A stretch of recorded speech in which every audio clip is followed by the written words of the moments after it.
এর রস বের করে দিল।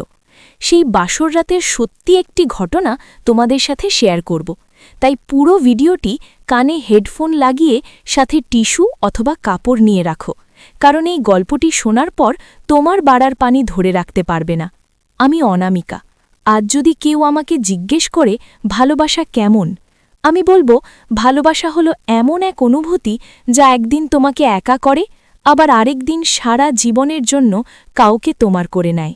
এই গল্পটা আমার গল্পে একটা সাধারণ দেখা ধীরে ধীরে হৃদয়ের গভীরে ঢুকে গিয়েছিল, যে গল্পে একটা হাসি আমার ঘুম কেড়ে নিয়েছিল, আর একটা হাত ধরা আমার পুরো জীবন বদলে দিয়েছিল।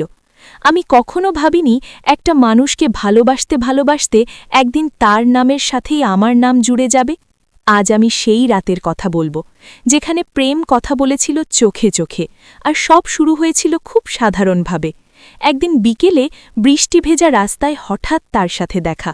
আমি ছাতা ভুলে গিয়েছিলাম, আর সে নীরবে তার ছাতাটা আমার দিকে বাড়িয়ে দিয়েছিল। সেদিন কোনো প্রেমের কথা হয়নি, কিন্তু তার চোখে এমন একটা শান্তি ছিল যা আমার অস্থির মনটাকে থামিয়ে দিয়েছিল। ধীরে ধীরে কথা শুরু হলো, ছোট ছোট মেসেজ, খেয়েছো আজ, মনটা কেমন। আমি বুঝতেই পারিনি কখন তার প্রতিটা শব্দ আমার দিনের সবচেয়ে গুরুত্বপূর্ণ অংশ হয়ে উঠল। ভালোবাসা কখন যে শুরু হয় তা বোঝা যায় না, কিন্তু যখন বুঝি তখন আর ফেরার রাস্তা থাকে না। আমি প্রেমে পড়েছি, এই সত্যিটা স্বীকার করতে আমার সময় লেগেছিল, কারণ প্রেম মানে দুর্বল হওয়া, আর আমি শক্ত থাকতে শিখেছিলাম। কিন্তু সে এমনভাবে আমার পাশে ছিল যেন আমার দুর্বলতাও তার কাছে নিরাপদ। আমি যখন যখন চুপ থাকতাম সে বুঝে যেত, আমি যখন হাসতাম সে আরও বড় করে হাসত। একদিন সে বলেছিল, অনামিকা, তুমি জানো তুমি হাসলে আমার দিন ভালো হয়ে যায়। সেই একটা বাক্য আমার বুকের ভেতর কিছু একটা স্থায়ী করে দিয়েছিল। আমাদের ভালোবাসা ছিল ধীরে ধীরে বড় হওয়া কোনো গাছের মতো। ঝড় এসেছে, ভুল বোঝাবুঝি হয়েছে, কিন্তু শিকড় আলাদা হয়নি। রাত জেগে কথা বলা, ভবিষ্যতের স্বপ্ন আঁকা, একসাথে নীরব থাকা, সবকিছুতেই ছিল অদ্ভুত শান্তি। আমি বুঝে গিয়েছিলাম এই মানুষটার হাত ধরেই আমি জীবনটা হেঁটে নিতে চাই। একদিন সে আমার সামনে দাঁড়িয়ে বলেছিল, অনামিকা, আমি তোমাকে শুধু ভালোবাসি না, আমি তোমার সাথে আমার পুরো জীবনটা কাটাতে চাই। তার কণ্ঠে কাঁপুনি ছিল, চোখে ছিল ভয় আর আশা একসাথে। আমি কিছু বলিনি, শুধু তার হাতটা শক্ত করে ধরেছিলাম। ওই এক মুহূর্তেই আমাদের ভবিষ্যৎ ঠিক হয়ে গিয়েছিল।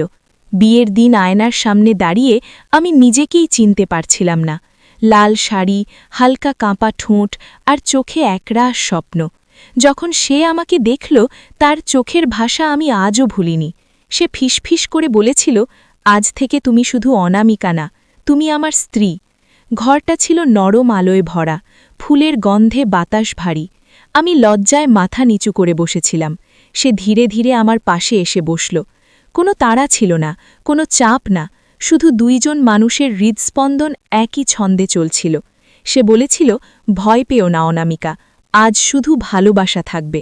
সে আমার হাতটা ধরেছিল খুব যত্ন করে, যেন হাক না কোনো অমূল্য জিনিস ধরে আছে। আমাদের চোখে চোখে তাকানোতেই সব কথা হয়ে যাচ্ছিল। তার উপস্থিতিতে আমি নিরাপদ অনুভব করছিলাম। বাসর রাত মানে শুধু ঘনিষ্ঠতা না, বাসর রাত মানে বিশ্বাস। সে আমার কপালে আলতো করে চুমু দিয়েছিল আর বলেছিল, তুমি আমার সবচেয়ে সুন্দর সত্য। সেই রাতে আমি শুধু একজন স্ত্রী হইনি, আমি একজন সঙ্গী পেয়েছি। আমাদের ভালোবাসা তখন শরীরের চেয়েও বেশি ছিল। মনের নীরবতা, হালকা হাসি আর একসাথে থাকা, সব মিলিয়ে ছিল পরিপূর্ণ।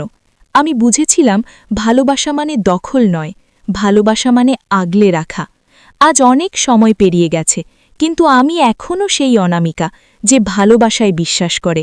এই গল্পটা শুধু প্রেমের না, এই গল্পটা দুজন মানুষের একসাথে বড় হওয়ার। যদি তুমি এই গল্প শুনে এক মুহূর্তের জন্য বিশ্বাস করো ভালোবাসা এখনও বেঁচে আছে, তাহলে জানবে সঠিক মানুষটার সাথে ভালোবাসা কখনো ফুরায় না। এটা শুধু রূপ বদলায় আর আরও সুন্দর হয়।